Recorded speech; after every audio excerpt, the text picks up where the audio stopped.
น้องน้ำคิดไว้ได้เพิ่นได้ยินแบบนี้บ่เพิ่นมีคนต่างประเทศจะมาสู่ขอดีใจบ่สิได้ไปอยู่ต่างประเทศแล้วสาวน้องน้ำเนี่ยไปบ่น้องน้ำผู้ไปบ่บ่ฮู้เนาะเราแสดงว่าบ่ฮู้นี่มีสิทธิ์สิไปอยู่ได้นี่เนาะโอ้ยไปดอกอยู่กับพ่อแม่ดีกว่าหอดเพิ่นเนาะไปจะให้เพิ่นมาเบิ่งปลาจะได้ปลาสบายดีน้องไม้น้องไทยงามขึ้นเนาะยะโสธรเยี่ยมไอ้เยี่ยมบ่จักได้ดอกกูว่าลงไปเอาจักได้ก็ได้เอา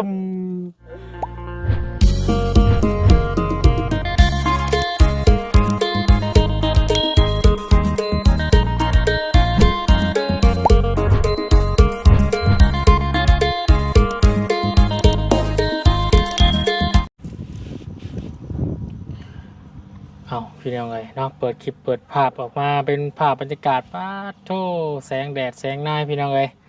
เนาะภาพแบบนี้พี่น้องเลยกับบริเห็นกันดนนานเติบพอสมควรเนาะมาวันนี้พี่น้องเลยก่อนเดินทางกลับบ้านเนาะทางวนเองกะเขามาเยี่ยมยามเนาะทางบ้านสกีน้อยพี่น้องเลยเนาะนั่นคือบ้านน้องน้ำพี่น้องเลยเนาะแล้วก็น้องทายน้องไม้เพิ่นพี่น้องเลยปอโตพอดีทางน้องมาน้องทายทางลุงจันไปเยี่ยมเบิ่งทำข่าวเบิ่งไปจังไหนอยู่ดีมีแห้งบ่พี่น้องเอ้ยจนทางบุญกะสิมาหาทางน้องน้ำเนาะพอดีทางFC เนาะผู้ใหญ่ใจบุญเพิ่นอยู่ต่างๆประเทศเพิ่นก็อยากให้มาอัปเดตให้น้องน้ำเบิ่งให้เบิ่งแน่ว่าซั่นพี่น้องเอ้ยเนาะเป็นจังใดอยู่ดีมีแห้งอยู่บ่พี่น้องเอ้ยเนาะเขาไปเยี่ยมน้องน้ำให้แม่นี่ว่าสันพี่น้องเลยเนาะกับพอดีทำบุญกับผ่านมาทางนี้พอดีเนาะก็จะได้เดินทางกลับบ้านแล้วพี่น้องเลยมาหาเยี่ยมยามน้องน้ำน้องทาน้องไม้เพิ่นเบิ่งก่อนเนาะป้าน้องน้ำป้าน้องของน้องน้ำใหญ่เราบ่ได้พี่น้องเลยเนาะผ่านมาจักเดือนละพอเพิ่นตึกขึ้นมาเบิ่งมากินอยู่บ่พี่น้องหรือว่าจังใดเนาะเดี๋ยวไปถามเพิ่นเบิ่งกันพี่น้องเลยพอแนมไปผู้พี่น้องเลยเป็นดอกบัวเนาะดอกบัวสีชมพูเต็มน้องอยู่พี่น้องเลยไปหาล้างน้ำพนับกันพี่น้องเลยโอ้สวัสดิ์เสวยเนาะคือเก่าเย็นออนซ่อนอยู่พี่น้องเลยสบายดีน้องน้ำห่วยเป็นยังไงพี่น้องเลยบริเห็นกันโดนนานเนาะอยู่ดีไม่แห้งอยู่ป่ะอยู่ดีไม่แห้งอยู่โทรพี่น้องเลยเนาะFC ก็ถามหาแซวเนาะทางป้าลุงเนาะผู้ใหญ่ใจดีพ่อแม่เพิ่นก็อยากให้มาอัปเดตเบิ่งว่าซั่นเด้อเอาเดี๋ยวเบิ่งนำกันมาเยี่ยมมายามทำข่าวเบิ่งพี่น้องเลย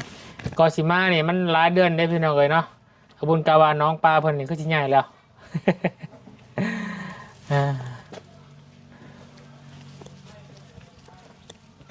นี่ก็ทั้งเพื่อนน้องทาน้องไม้เพิ่นเป็นยังไงเย็นคือกันออนซ่อนคือกันโอ้ผลไทยสวนมันเนาะน้องน้ำเนาะโอ้พอดอกเห็นรถฟอร์ดรถที่เพิ่นมาใช้ยาหนลายลีในปีนี้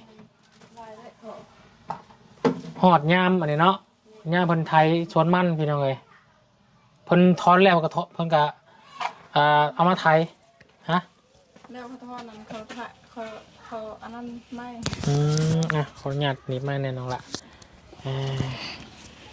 น้องน้ำพี่น้องเอ้ยเป็นยังไงอยู่ดีไม่แห้งเนาะโดยโอ้ยบ่ได้พอกันดนมีข่าวสิได้กินชิ้นหรือบ่เนาะบ่ฮะยังบ่ยังเอาอย่างน้องเพิ่นพี่น้องเอ้ยพ่อแม่ไปทางใดจ้ะพ่อแม่หมดไปหายเลี้ยวไปอีพ่อไปรับจ้างอีแม่ไปเอาแห้งกับน้องเขาให้คอยเผาเพื่อนให้ลูกสาวเผาเพื่อนโดยให้ยันลูกสาวเมื่อยแล้วพี่น้องเอ้ยเนาะเพราะว่าน้องน้ำตะกี้ก็ซอยพ่อแม่ตลอดเนาะโดยเดือนนี้ครับก็เปลี่ยนกันเพิ่นนึงไปนั่นเพิ่นนึงอยู่เลยเปลี่ยนกันเนาะพากันไป แต่ละมื้อกับพี่น้องเลยได้หยังกินมื้อนี่ เป็นยังกิน แล้วกินแต่หน่อไม้ กินแต่หน่อไม้แล้วเนาะ โดย โอ้ยปูนซื้อนี่มันฝากเด้อเป็นปิ้ง ขอบ เนาะ ใจเด้อ เป็นยังปิ้งซีนปิ้งวัวไว้กินพี่น้องเลยเนาะถอนมันเรียบร้อยเบิดแล้วบ่ ยังยังบ่ทันทอนมันปีนี้มันบ่งามมีแต่หญ้า หันแม่นบอล แม่นมี วัน แต่ นี้ ห ไป ญ้า มีแต่หญ้าเนาะ แม่นมันบ่งามเด้หมดมันตาย มันก็เลยบ่ได้เสีย อืม มันบ่งามปีนี้ อืมคือช่วงก่อนกับน้องน้ำเพิ่นก็หับซื้อหน่อไม้เนาะ โดย ยังไม่ได้หับซื้อยัง ยามนี้บ่ได้รับซื้อหยังหมดแล้ว หมดแล้ว มีแต่ไปรับจ้างเขา มีแต่หาซื้ออย่างอื่นกินแล้วเนาะ โดย พี่น้องเลยเนาะกับพอดีทาง FC บาลุงหรือว่าพ่อแม่ที่เคยซอยทางน้องน้ำมาแล้วเนาะมันก็อยากให้มาอัปเดตแน่พี่น้องเลยเนาะคือบ่เห็นทีมงานเขาไปเยี่ยมยามน้องเพิ่นแน่พี่น้องเลยกับบ่ได้ค่อยได้เข้ามาเนาะก็ไปทางอื่นเป็นนักสนลายพี่น้องเลยเนาะก็โดน เรียกลายดิ มาเยี่ยมยามเบิ่งพี่น้องเลย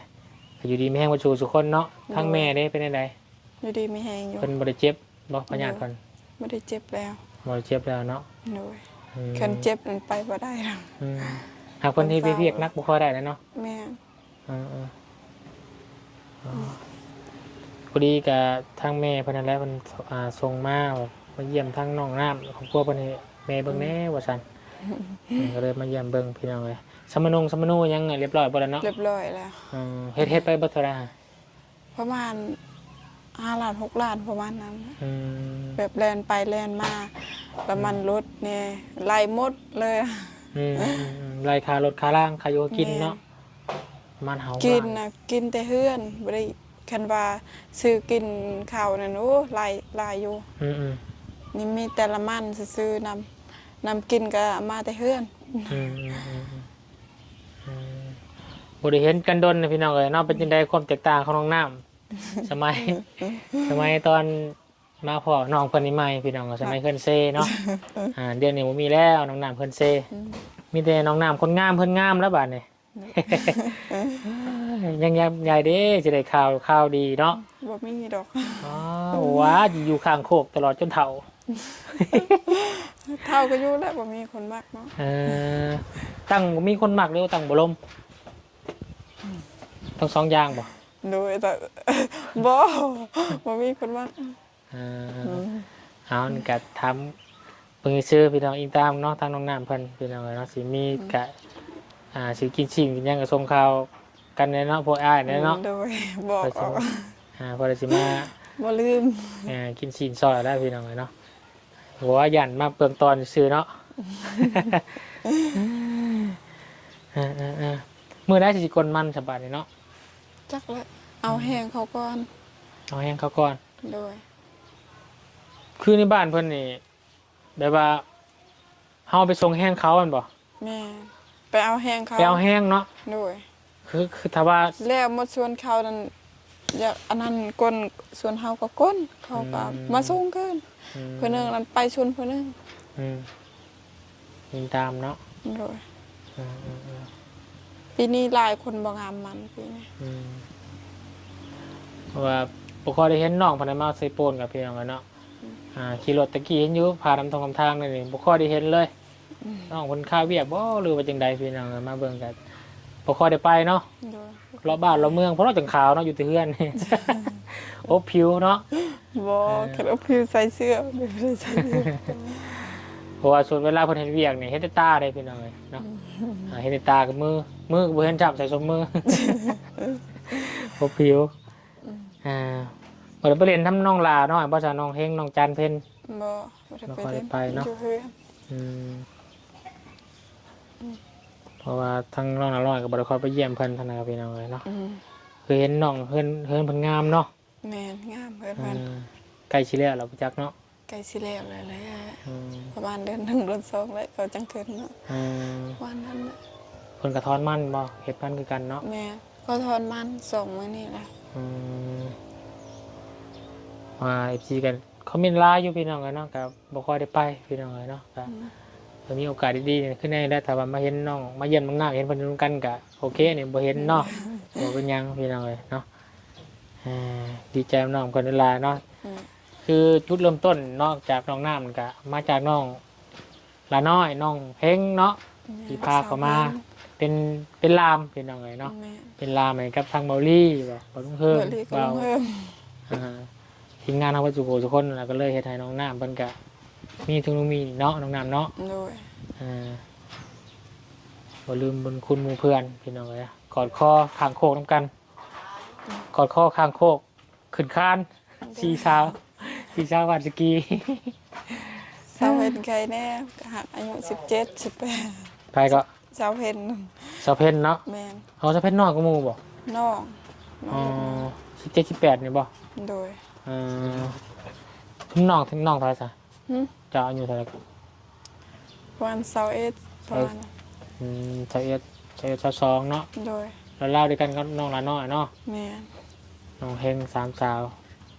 สามสาวเท้า ผมยังบ่เท่าดอก21 ปีหนึงพี่น้องเอ้ย ขึ้นคานเลย ขึ้นคานมันก็ต้องอายุพูน50พูนเปิดขึ้นคาน เท่าเลย ข่าวเลยเด้ อันนี้ยัง21อยู่พี่น้องยังมีแห้งศอกหาเงินอยู่เขาให้พี่ได้ลายบ่ สิเป่าเบิดแล้ว สิเป้าไปละมีแต่ไปหาหับจากพอดอกเห็น โดย เราเพิ่นห่างเลยพี่น้องเลย ไม่ได้เบียดเขาแล้ว เออ เบียดเราครับ เนาะมากับอุดมสมบูรณ์อยู่ดีไม่แห้งกับโอเคแล้วพี่น้องเนาะเรื่องหาอยู่หากินถ้าว่ามีเงินมีแห้งก็หาเองเนาะคอยหากินดาวถ้าว่ามีเงินมีแห้งเนี่ยโอ้ยพี่น้องเจ็บเป็นอุ่นยากน้องพาน้องมากกันอยู่เพื่อนเนาะ แม่นอยู่เพื่อนหมดวันหยังมื้อนี้วันอาทิตย์วันจันทร์เขาบอกพรดิ เพิ่นก็ไปหาตลอดแล้วน้องพาน้องมาเพิ่นเนาะ แม่นตลอดก็ไป อยู่ซื่อพี่น้องเลย ญาติเขาตัดมันต้น อืม เรามันต้น วันนี้อาว่าจะกลับบ้านแล้วเนาะก็เลยแวะมาเยี่ยมยามน้องน้ำเบิ่งพี่น้องเลย เดินทางปลอดภัยเด้อ โดยได้อยู่ขอบใจบ่เป็นหยังเนาะพอสิหาเลาะน้ำมันมานำทางเลยพี่น้องเลยเนาะขอฝากมาตอนทางครอบครัวแน่ แซ่บและยำนี่แกงหน่อไม้ แซ่บเป็นพออย่างวันหายาก แม่น เนาะ แม่น มันโดนกินเถื่อเด้ แม่นเดินกินเถือแซ่บเอากิน กี่เนี่ยโอ้ย ยามเดือน7 เดือน8ได้กินมือจนเจ็บหมดกระเพาะ เอาเนาะกะบ่มีหยังหลายมากมื้อนี้กับพี่น้องกันเนาะมาทางแม่เพิ่นฝากมาถามเนาะมาเยี่ยมยามเบิ่งซีก็ถามหาพี่น้องเอ้ยถามมาน้องน้ำเพิ่นเซ มีเพิ่นก็มีคนมาแต่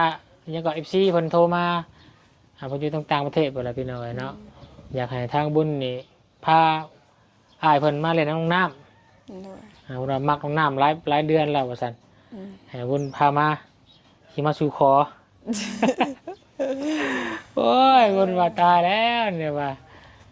นี่โอ้บ่ฮับปากเด้อว่ะเนาะเรื่องนั้นนี่พี่น้องเอ้ยเนาะ นี่ เขาเรื่องว่ามาสู่ขอกสู่คอนี่บ่ฮับประกันนำอะไรพี่น้องบุญก็จักสิว่าจังไดเนาะเฮาในนามสะพานบุญก็เฮ็ดช่วยเหลือเนาะเป็นสะพานบุญให้ได้ แต่ว่าเป็นสะพานหักให้บ่ได้เด้อพี่น้อง บ่ได้ ญาติสะพานหัก งานเข้าไปอีกแล้วพี่น้องเอ้ยเนาะให้อ้ายเพิ่นก็ลองเบิ่งนะอ้ายเพิ่นมาก็ให้เพิ่นมาพี่น้องกันนะแต่ว่าบุญบ่ฮับกันว่าพามาแบบนี้เฮาก็สิว่าจังไดเนาะเฮาบ่แม่นสะพานหาคู่ว่าง่ายๆซะเป็นสะพานบุญให้ผู้ใดผู้ใหญ่เพิ่นหั้นนะเนาะ โดย น้องน้ำคิดไว้ได้เพิ่นได้ยินแบบนี้บ่เพิ่นมีคนต่างประเทศจะมาสู่ขอ ดีใจบ่ สิได้ไปอยู่ต่างประเทศแล้วสาวน้องน้ำเนี่ยไปบ่น้องน้ำ ผู้ ไปบ่บ่ฮู้เนาะเราแสดงว่าบ่ฮู้นี่มีสิทธิ์สิไปอยู่ได้นี่เนาะ โอ้ยบ่ไปดอก เออ ดูกับพ่อแม่ดีกว่า ฮอดเพิ่นเนาะ โดย ใช่ยิงตามบุญวาสนาเนาะ ไอ้ใส่ก็ต้องฮู้นิสัยมันยังก่อน อืม นิสัยมันยังก็บ่ได้เคยเห็นหน้าตากันโดู อืม เ เห็น หน่อ ค ย รั้ง ยั แร ง กก็ไปโอ้ยบ่แหละ ต้องแบบมันต้องคุ้นเคยเนาะ แม่ คบหาเบิ่งใจกันก่อนเนาะ แม่ สิไปจ้ะ นี่เสร็จหน้ากันก็บ่ได้เสร็จหน้า อืม ไป ไปทุกทิพย์ทุกแดนพวกแหละ ย่านได้เนาะ เลย แต่บ่ได้เอาไปขายเนาะ แม่น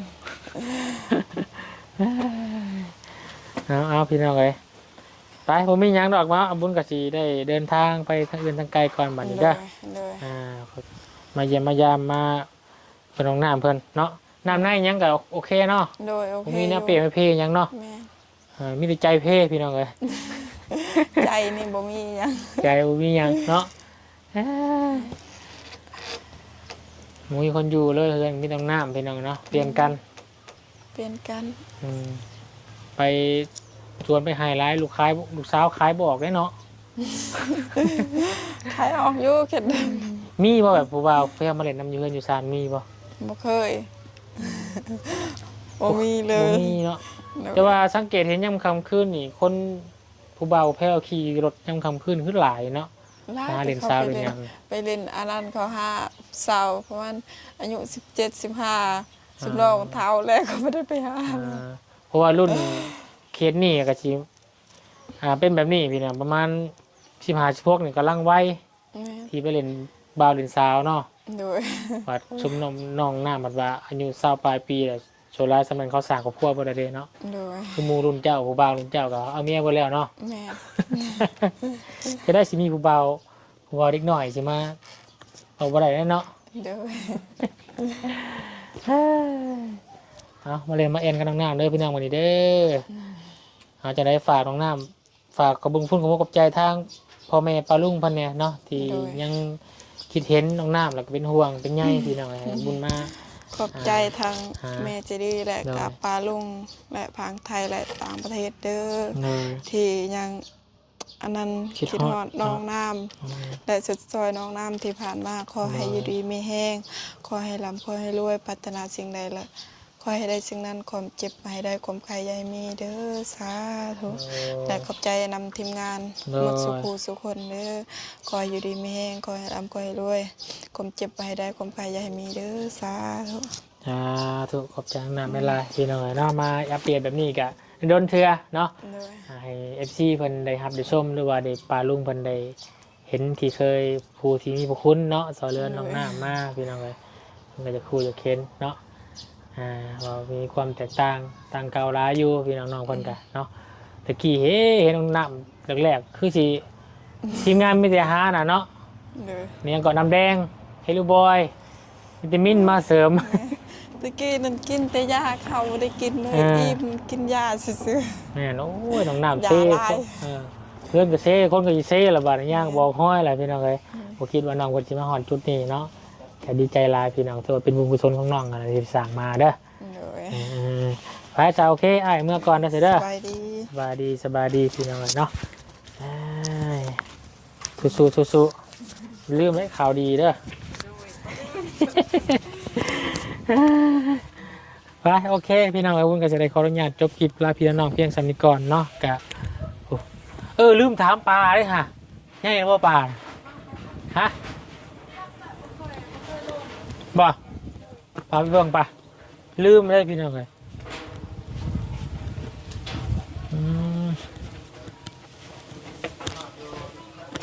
เนี่ยไปมีแต่ดอกบัวงามสำเนาะ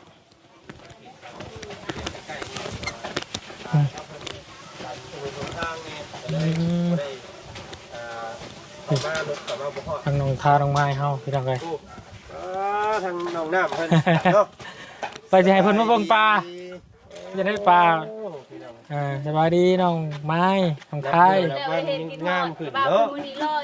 ว่า งามแท้น้องเจ้าน่ะเนาะคนก็งามน้องก็งามโอ้ย ก็มีขายอง มีขาย่อ เห็นอยู่ป่ามันเป็นคู่โอ้ใหญ่อยู่ได้ป่า บ่ใหญ่อยู่เนาะ ใหญ่อยู่ อืม แต่ว่ามันมักให้ได้ป่ามักอยู่ได้แบบนี้นะ เนาะดอกไม้ก็งามใช่ไหม ซื้อมาปล่อยเลี้ยงอีกเด้อมีเงินไปซื้อมาปล่อยเลี้ยงอีกเนาะบุกดอก บุกเดือน มัน เดือน กุ้ม 3เดือน4มันบุก มันก้มปีอยู่แล้วว่าตอนนั้นน้องไม้เห็นแต่หัวปลอตอนนั้นก็ย่ำแรงเนาะบ่บกหรอกน้องเจ้านะทนอยู่เนาะ อืม ไปเฮ็ดหยังมาเฮ้ยนี่คืองามขึ้นยันไปเสริมมีหยังมาจักเขาเบิ่งนี่อย่าลงแล้วอย่าลืมดูว่าโอ้ว่าซั่นสาวมาทางไหนเด้ว่าซั่นกินนี่เนาะแค่มีน้องน้ำนี่เองคือได้อยู่บ่พี่น้องเนาะเห็นตอนแรกๆแล้วอยู่เฮือนเซ่ค่ะเนาะกับเดี๋ยวนี้เนาะน้องเนาะทางหลายอยู่เนาะ ตะกี้คิดว่าเป็นโรคขีมเหลืองเนาะ แม่นเดี๋ยวนี้โอ้ยบ่เป็นแล้วบาดนี้พี่น้องเนาะงามหลายผู้นี้ผิวเข้มผู้นี้ อืม ผู้นั้นผิว ข้าว อืมงามเป็นคนละแบบพี่น้องเลยเนาะเอาเพิ่นสิพาไปเยี่ยมนั่นบ่ ไปเบิ่งปลา ไปเบิ่งไปเนาะ ปลาเบิ่งน้องปลาพี่ทำไงห้องน้ำเคยเบิ่งบ่อนังแยมยโสธรแยมเขาอยากได้เนี่ยอยากได้ดอกบัวเด้ไปลงไปเอาฮะ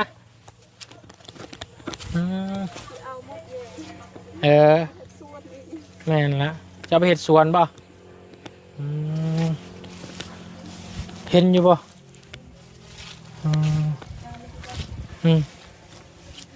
ระวังเลยเฮ้บขอจักได้ไอ้แย่ขอจักได้ดอกบัวลงไปเอาจักได้กันเลยโอ้งามเนาะดอกบัวแล้วพี่ของสีชมพูอ๋อเข้ากับคนเลยนี่พี่น้องเลยแสดงหนังแสดงมิวสิกเพลงได้เลยได้พี่น้องเลยเนาะเยี่ยมโซนไอแยมมูมีเนาะไอแยมยังมูมาเนาะ